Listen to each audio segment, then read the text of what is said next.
Hey, B-Stats, Chapter 10 here, page 2 and 3. We're going to be continuing with the notes here, and we're trying to understand randomness. So for this example, we're dealing with baseball, and I'm going to read the paragraph here and hopefully explain this a little better than what the paragraph does. So in baseball, the World Series, that's the championship series, that's like the final two teams when they play each other, consists of 7 games. The first team to win 4 games wins the series. The first 2 are played at one team's home ballpark. The next 3 are at the other team's. And then the final 2 are played back at Team A's. So, what it's saying is here's how the World Series plays out. The first 2 games are at Team A's. Then the next 3 are at Team B's. And then the last 2 are at Team A. Now, that's if the series goes to 7 games. Now remember that in order for a team to win, they just need to win 4 games. So maybe after the first game, Team A wins. Maybe after the second game, Team A wins. Maybe after the third game, Team A wins. And maybe after the fourth game, Team A also wins. So here, the series would be done. They don't even need to play those last 3 games. And it could be the other way around too, right? So maybe Team B actually wins the first 4 games, and they don't need to play the last 3 games, right? And it doesn't have to be 4, right? What if Team A wins the first one, Team B wins the second one, then Team B goes on a little win streak here, and they win 4 in a row, right? So now in this game, in this series, Team B has 4 wins, so they have won the World Series. So it's the first team to win 4 different games. All right, so hopefully that explains it. I know some of you guys are sports fans, so some of you guys may know that. But yeah, that's how the World Series goes, where the first 2 are played at one team's, then 3 in a row at a different team's, and then the last 2 will be played back at that first team's. All right, so there's been some controversy with this because here's what it says. Records over the past century show that there is a home field advantage. So there is an advantage. In any game, the home team has about 55% chance of winning. So whenever teams play at home, there's actually they're more likely to win. So how does the current system of alternating ballparks even out the home field advantage? How often will Team A, who begins at home, win the series? Okay. So in other words, the Indians have an advantage because the series started at their park. Interesting because it never mentioned anything about the 2 teams. We're actually talking about the Chicago Cubs and the Cleveland Indians, which you see on the next page. And we'll come back to that in a second. So we're trying to see, is there an advantage for the team that has home? All right, so I'm just going to give a little example here. Let's go to the second page here. And these games here, I'll explain how I was randomly selecting who would win each game. But let's say that for the first game, my first trial, the first game, let's say the Cubs won this one. So we played it at the Indians' home, but the Cubs won the first game. Okay, so right now the series, the Cubs are winning 1-0. Game 2, let's say the Indians came back. They tied the series. So now it's 1-1. But now we're going to Chicago. Now the Cubs are at home. So these next 3 games will be played in Chicago. And let's say the Indians won game 3. Okay, so the Indians are now up 2-1. Let's say the Indians win game 4. So now they're up 3-1. They just need one more game to win. So the Cubs have to win here. But let's say game 5, Cleveland closes it out. They win 4 in a row here. So they've won the World Series. We don't even need to play game 6 and game 7. And the result here is that the Cleveland Indians win. Right? And I'll explain how I came up with these, but these were generated randomly. All right, so we're trying to see here, is there some sort of advantage to the Indians having the first 2 games at home? And in this trial, they won. But what we're going to do is we're going to run a series of trials, 20, and we're going to see, are the results fair or are they not? Okay, so identify the component. So the component will be each time that we generate a random number, and in this case, it'll be each individual game. So to determine who wins each game, so like here, game 1, we're actually going to generate a number that represents each individual game. Now, part B says, how will the component be modeled? Well, in this case, we know that whoever's playing at home has a 55% chance of winning. 55% chance of winning. So we want the home team winning to be represented by 55 numbers out of 100. And we want the away team winning to be represented by 100 minus 55, so 45. So the way we do this with these components is usually the easiest way to model components is using the numbers 0 through 9. So like 0, 1, 2, 3, all the way to 9, because that's 10 digits. But we can't use just 10 digits here because we need 55%. Like, how would I use 55% with only 10 digits? If I used 5 of these numbers, that would be 50%. If I use 6 of these numbers, that would be 60%. So there's no in between here. So let's say instead of doing 0 to 9, we're actually going to use the numbers 0 to 99. So in this case, there's 100 numbers here. 100 different numbers. And we're going to let the first 55 represent a home team winning. So let's say the numbers 0 to 54. So keep in mind, right here, there are actually 55 numbers. If we count 0 plus the other 54, there's 55 numbers. And these represent a home team winning. Now the away team, these will be the numbers 55 to 99. Now, it's very important that we understand what we just did, right?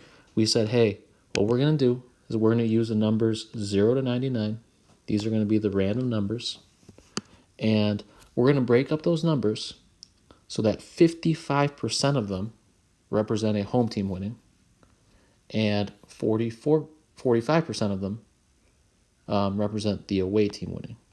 So like this is 55 out of 100, which is 55%. And then this one down here is 45%. So if I randomly selected a number, blah, blah, blah, blah, blah, let's just say I selected 70. What does that 70 mean? Well, 70 actually represents the away team winning. If I randomly selected a 20, what does that mean? Oh, that means the home team won. So we just selected random numbers in a way that appropriately modeled the situation. All right, so trials. Now what we're actually going to do is run some trials. So what a trial is a series of components. So this is a series of components. And in this case, we're going to have one trial is one World Series.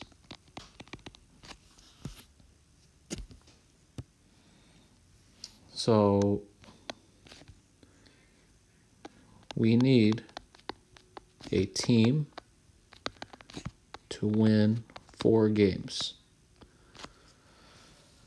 So our trial is going to consist of randomly selecting numbers until one team has won 4 games. All right, and our response variable is like what happens at the end of each trial.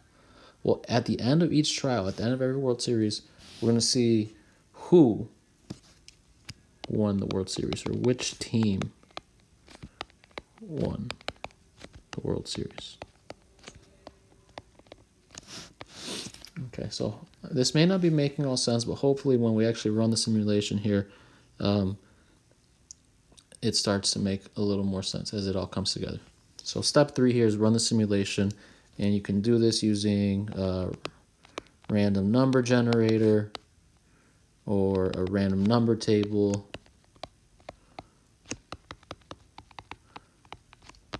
And we'll go on to the next page, and you'll see, going back to our first trial, what I had actually done was I used random numbers. So in my random number generator, I said, okay, I want a random number between 0 and 99. And remember, what we decided was that 0 to 54 was a home team winning, and 55 to 59 was a away team winning. So for game 1, what happened? We actually got 96 when I did the random number generator. Oops, that's not 59. That's supposed to be 99. 55 to 99. My bad. So for the first game, I actually got 96. What does 96 represent? Represents an away team winning. So since the first game was played at the Indians' home, and we got a 96, that means the away team won, which is Chicago. For game 2, I actually got a 29. What does 29 mean? It means the home team won, right? Who was the home team? It was the Indians. That's why the Indians won here. And then for the next 3 games, when I selected the number, I got 90, 71, and 96. All 3 of these numbers meant the away team won. So what happened? Since we're at the Cubs' place now, that means the Indians won these games. And you can see that I stopped after these because now we know that the Indians won the World Series, at least in our first trial. We only had to select 5 numbers here. Okay, so let's run our second trial. Okay, let's just say I plugged my random number in my calculator, and I get 71. Okay, what does this mean? 71 means the away team won. Well, the away team, since we're at the Indians' place, would be the Cubs. Plug another number in. Calculator spits out 62. All right, what does that mean? It means the away team won. Okay, that means the Cubs won. All right, next one, random number is 23. This means the home team won. And now we're actually in Chicago. So we're at the Cubs. And the home team won. So this would mean that the Cubs win. All right, cool. Another random number, 57. Okay, 57 represents an away team winning, which would be not Chicago, but the Indians came back and won one. So right now the series is 3-1. Remember, it's the first team to win one, or to win 4 games. So the Cubs just need one more win, and then we're done. 81. What does that mean? That's an away team winning. So the Indians are coming back a little bit. Right now it's 3-2. And let's see what happens. Now we're finally playing at the Indians' place again. And I got 59. Well, 59 means an away team won. Since we're at the Indians' home now, here we have the Cubs winning. Okay, so now if I count my letters, the Cubs have won a total of 4 games. We don't even need to go to Game 7 because the Cubs have won the World Series. All right, now we're not going to do this 20 times, guys. Do not freak out. But I hope you guys can see how we can use random numbers to generate trials and to see what results are. Okay, so what I'm going to do here is I've actually in the past I have done this, so I'm just going to put the results of my experiment and my trials.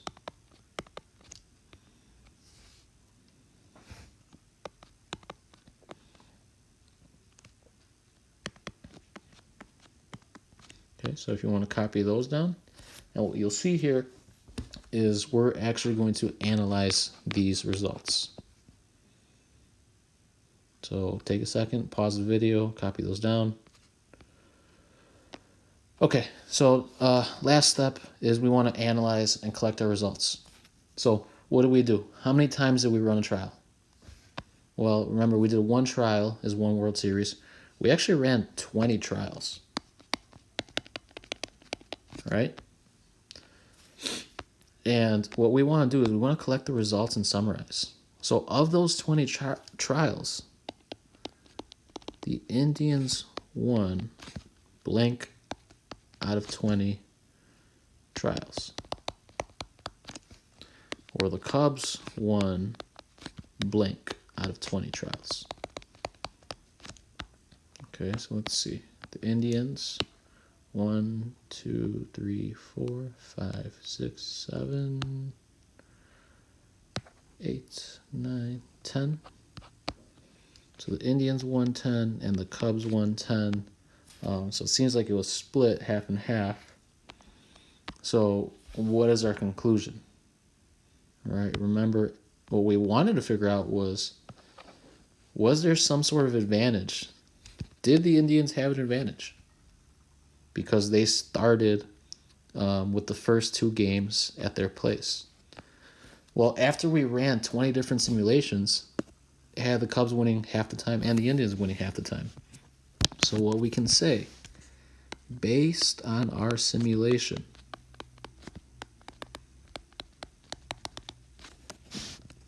very important that you mention that, the Indians, who were the home team,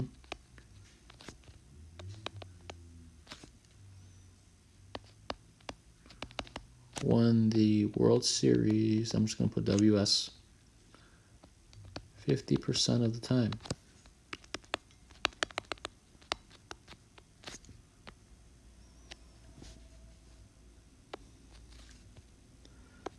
So there does not appear to be an advantage for the home team. So the Indians are the home team technically because they started at home. And we can see that there isn't an advantage because they both won half the time. There would be an extreme advantage, maybe if like the Indians ended up winning 15 times and the Cubs won only 5 times, then like we could say, okay, yeah, there's definitely something wrong with this setup. All right, guys, hopefully that explained how we can conduct simulations to model real world situations and how we can use random numbers to model